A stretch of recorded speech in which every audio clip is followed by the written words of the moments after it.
नमस्कार साथियों, मैं सुमन गैलर काशीदीप क्राइम न्यूज़ में आपका स्वागत है। आइए बात करते हैं आज की विशेष खबर पे। किसान मोर्चा प्रदेश महामंत्री घनश्याम पटेल ने कहा, अंत्योदय से आत्मनिर्भर की ओर बढ़ रहा है किसान।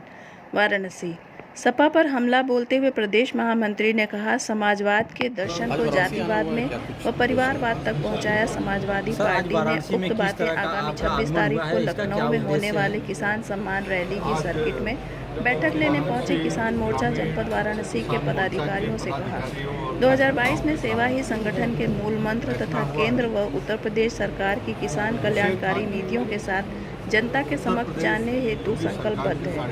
लक्ष्य अंत्योदय, प्रण अंत्योदय, पथ अंत्योदय की प्रेरणा से हमें संगठन से सेवा माध्यम से जन सेवा हेतु किसान मोर्चा के सभी कार्यकर्ता मिलकर आगामी चुनाव में जनता की सेवा हेतु भारी समर्थन जुटाएंगे। किसानों की आय दुगनी करने के लिए हमारी सरकार कटिबद्ध है और किसानों के हित के लिए निरंतर जन कल्याणकारी योजनाओं को धरातल पर उतारकर किसानों के हित में नए कीर्तिमान स्थापित कर रही है। चाहे वह मिल परीक्षण की बात हो, चाहे किसान कल्याण सम्मान निधि की बात हो, चाहे ऋण माफी की बात हो या जैविक खेती की तरफ किसानों को अग्रसर करने की बात हो, पशुपालन की बात हो, मत्स्य पालन की बात हो, हर एक क्षेत्र में भारतीय जनता पार्टी की सरकार निरंतर अपने संकल्प को दोहराते हुए आगे बढ़ रही है। वहीं कार्यक्रम की अध्यक्षता कर रहे जिले के किसान मोर्चा के अध्यक्ष राम प्रकाश सिंह बीरू ने कहा कि लखनऊ की रैली में वाराणसी जनपद के अपने सभी पदाधिकारियों के साथ लगभग 500 किसानों को किसान सम्मान रैली में लेकर जाया जाएगा। सरकार निरंतर उत्तर प्रदेश के किसानों की आय को दुगना करने के लिए जनपद के हर ब्लॉकों में किसान मेला का आयोजन कर किसानों को प्रोत्साहित करने का काम कर रही है और नए नए गुण सिखा करके आत्मनिर्भर किसान बनाने के लिए अपने संकल्प को सिद्धि तक पहुँचाने का काम कर रही है। वहीं जिले के महामंत्री पवन चौबे ने कहा कि देश के प्रधान सेवक नरेंद्र मोदी के कुशल मार्गदर्शन एवं उत्तर प्रदेश के यशस्वी मुख्यमंत्री योगी आदित्यनाथ के सुशासन में चल रही अविरल विकास की धारा को प्रवाहित करने के लिए हृदय से आभार व्यक्त करता हूँ तथा उत्तर प्रदेश की लोकप्रिय सरकार को इस प्रदेश के जंगल राज से निकालकर सबका साथ, सबका विकास, सबका विश्वास व सबका प्रयास की अवधारणा को कार्य रूप में परिणत करने के लिए मुख्यमंत्री जी का हृदय से आभार व्यक्त करता हूँ। इस अवसर पर कार्यक्रम का संचालन जिला महामंत्री प्रेम पाठक ने किया व किसान मोर्चा के प्रदेश मंत्री ब्रजनंदन जी ने अपने विचार व्यक्त किए। प्रदेश कार्य समिति के सदस्य दीपक राय भी उपस्थित रहे। इस अवसर पर पवन चौबे, उपेंद्र दुबे, बाबा, जितेंद्र सिंह जीतू, दीपक सिंह, आशीष राय, रमेश सिंह, अनुराग सारथी, बाबू विश्वकर्मा, पंकज भारद्वाज, शैलेश मिश्रा, रवि मिश्र, कौशल मिश्र, कौशिला पांडे, शेषेधर चौबे सहित आदि पदाधिकारी उपस्थित रहे। वाराणसी से सुमन गैलर की विशेष रिपोर्ट। गन्ना मूल्य बढ़ाने का संकल्प दोहरा चुकी है। हम बढ़ाएंगे, कितना बढ़ाएंगे वो तारीख पर बताएंगे ना। 26 तारीख है वो मालूम। अगर सपा की बात की जाए तो सपा कह रही है कि 4 साल आप लोगों का पूरा हो जाए, योगी सरकार का पूरा हो गया, लेकिन अभी भी गड्ढा मुक्त और भ्रष्टाचार युक्त अभी बीजेपी सरकार रही है। कि उत्तर प्रदेश सरकार ने पहले तो अखिलेश यादव की सरकार के गड्ढों को पाटा, उत्तर प्रदेश के जो खजाने लूट लिए थे उस खजाने को सही किया। 11,000 करोड़ गन्ना किसानों का चीनी मिलों को बकाया था, उसको पूरा किया। अब हमारे वर्तमान समय में किसी चीनी मिल पर गन्ने के जो किसान हैं उनका कोई बड़ा बकाया नहीं है। 86% गन्ने के बकाये का भुगतान हो चुका है। चूँकि अखिलेश जी सरकार नहीं चला रहे थे, वो तो जैसे जन्मदिन के दिन कोई बाप बेटे को गिफ्ट वाउचर पकड़ा दे, उत्तर प्रदेश की जनता गिफ्ट वाउचर के रूप में उनको मिल गई थी।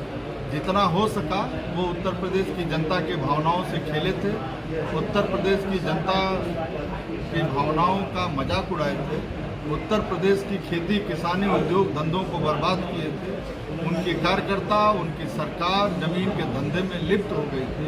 अब अखिलेश जी के उस विचारधारा के दिन लद गए। ना वो समाजवादी रह गए और ना ही उन्होंने कोई कल्याणकारी सरकारें चलाई थी।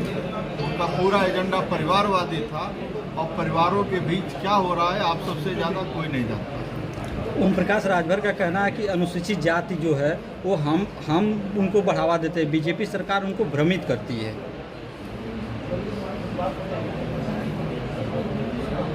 क्या क्या कहते हैं ओम प्रकाश राजभर जी को कौन सुना?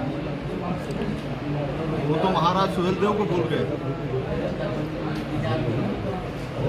उनको उन गरीब परिवारों का ध्यान नहीं है। जब उनको अवसर मिला था तो पहला टिकट अपने बेटे का मांगा था। परिवार से ऊपर ओम प्रकाश राजभर जी उठ नहीं पाए और अभी भी अपने परिवार के परिधि में ही वो परेशान है। किसानों की आय दुगनी होने की बात बीजेपी अपने मैनिफेस्टो में की थी। क्या लगता है कि किसानों की आय दुगनी हुई?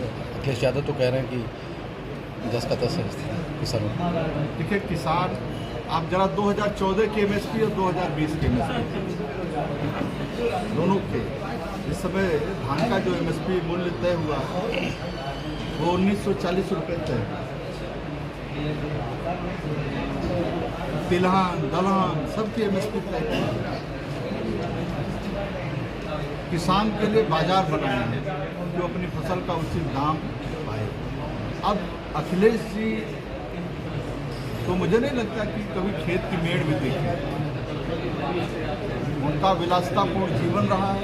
सरकार में आए तो सैफई में ही उन्होंने मनोरंजन में ही रातें काट दिया। अब वो पुनरावृत्ति कर रहे हैं या ये कहिए कि पूर्वाभ्यास कर रहे हैं, वो अखिलेश जी जाते हैं। डीजल की बढ़ती कीमतों ने कहीं किसान को परेशान किया है। डीजल की बढ़ती कीमतों ने नहीं, किसान को डीजल की बढ़ती कीमतें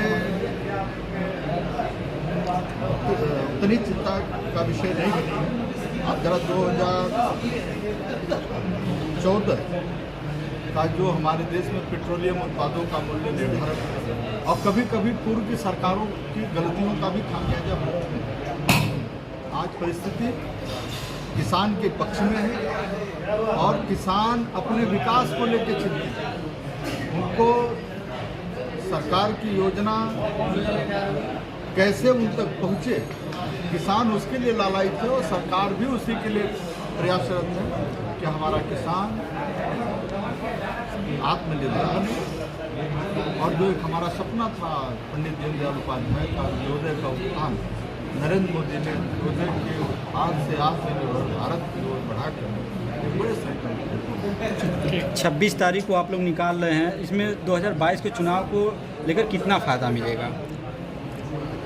देखिए, किसान के समृद्धि का कार्यक्रम और 2022 में उत्तर प्रदेश में भारतीय जनता पार्टी की सरकार पूर्ण बहुमत नहीं अपार बहुमत के साथ बनेगी। किसान आज भी भारतीय जनता पार्टी के साथ है, आगे भी किसान भारतीय जनता पार्टी के साथ